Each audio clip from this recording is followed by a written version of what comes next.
What's going on, guys? Welcome back to the channel. And today, I know the Crown Vic looks a little bit different. My wife went crazy with a purple and white marker and did a little cartoon paint job. If you follow our socials on Instagram, you've probably already seen it, or even TikTok. But yeah, she did that, and I think it looks freaking sick. It gets all kinds of awesome looks. People love it. So yeah, but to set it off, I think that pretty much explains it right there, what we're doing. So those are Moog CC501s. They are made for a Chevrolet, believe it or not. They're made for a Chevelle, but they fit a Crown Vic. And I'm like, well, shit. So apparently, like, lowers it to like 1.5 to 2 inches in the rear. And I'm like, hell yeah, for $95 on Amazon, can't beat that. But yeah, when you go to order these on Amazon, it will say will not fit your Crown Vic, but if you read the reviews on it, it's mainly Crown Vics on there that's been posted as reviews. So these are our top seller for Crown Vics. But for the front, we're going to go a little bit cheaper. The only good suspension you can really get for these cars to do it the proper way is to buy Ride Tech coilovers or go air ride. It's expensive as hell. It's like over $1,000 to $2,000 for those setups, or even more. I'm like, so we're gonna do what we did with my Mustang, and we're just gonna chop the front springs. These springs are a little bit more complicated. They're compressed, so I got a compression tool, a spring compression tool. So we're gonna do the fronts, and we're gonna try and lower that about 1 inch, 1.5 inches. Probably gonna cut like a coil and a half off. We're gonna throw the Moogs in the back, and this thing should be sitting pretty. Because right now, she is on monster truck status. But after seeing pictures of these cars lowered with these exact wheels, which I have a picture right here, he also has Moog CC501s in the back, and he has 1.5 inches cut off in the front. So that is exactly where we want to sit. But yeah, guys, I'm not much of a tutorial guy, but I will link an awesome tutorial.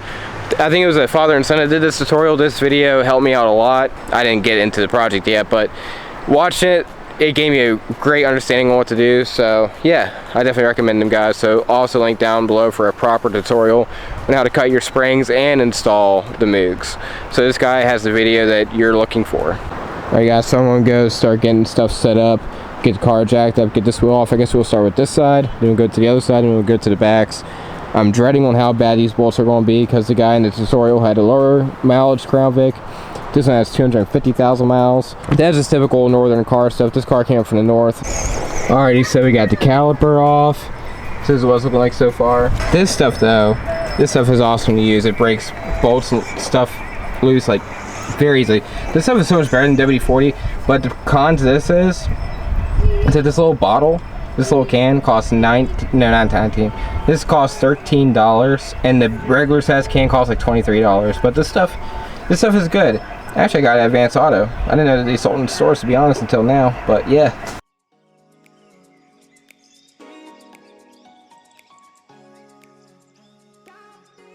Alrighty, guys, painted this up a whole day later, and the fronts were literally hell to do. I watched the video. The tutorial wasn't the guy's fault. That bashing guy that was talking about the tutorial. That helped out a lot. It's just the fact that his car had lower miles, and this one has 250,000. Screwed me over. But now we're doing the backs, and that is actually so much easier. So I'll do the backs now, and yeah, should be sitting nice and pretty.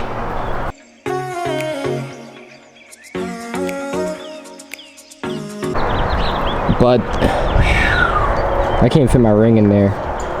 That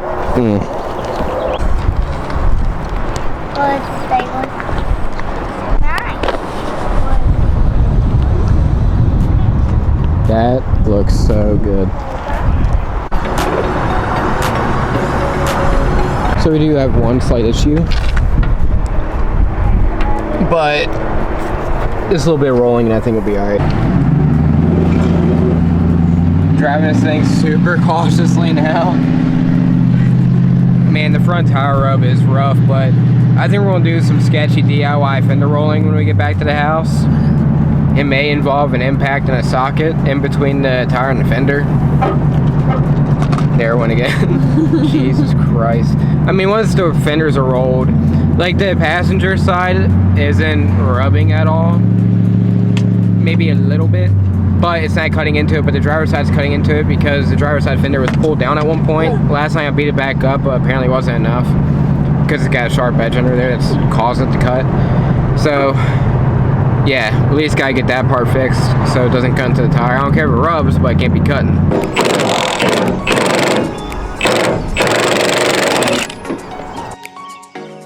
Alrighty, picking this up a few days later because we had to order a roller.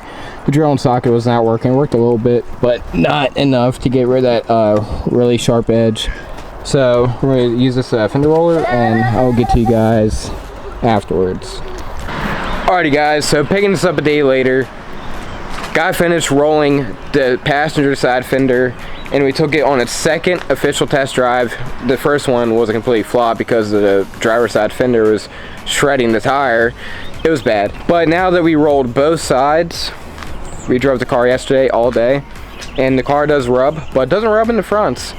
It rubs in the back occasionally, which the back is pre-rolled and it's pretty flat and smooth, so it's not hurting the tires at all. It sounds a little bit rough, but it's seriously not hurting the tires, not taking any off, and if you feel the lip, it's not hurting the lip. If you look at the tires in the quarter panel lip, you can't even tell that it's rubbing at all. Like, unless you hear it yourself, you can't tell. And that's fine with me. Like, I don't care if it rubs. That's one of the things about having a lower car. Things may rub. So if that's all we get out of this and no more shredded tires, that's a win for me. But yeah, the fronts took like 11 hours because that stupid hex nut that they use on the ball joints that strip out super easily. If you have a lower mileage Crown Vic, this would probably be so much easier, especially if you're down south. But this is a 250,000 mile Crown Vic from up north, and it has like rust starting in the floorboards. It's going to need, then we'll have to weld up soon. It's not a perfect Crown Vic, and you know, it was an old cop car. It's going to be rusty. Can't complain. But yeah, it was an 11-hour job to do the fronts. Cut 1.5 inches off the springs, and it got, I mean, lowered about 1.5 inches, 2 inches. It's got quite the tight gap there. My ring doesn't even fit in between. So right now, I think the car fits so perfect. So I think a total, including the spring compressor and the Moogs, I think I've spent about $140 to lower this car. And lowering this car the right way, like Vikings or whatever, is expensive. Coilovers are expensive. Any aftermarket suspension for the back is super, or for the front, is super expensive. And the cheapest, most common way to lower these cars is just by cutting the springs. And a lot of people don't like the idea of cutting the springs, but it really doesn't hurt anything as long as you don't do too much.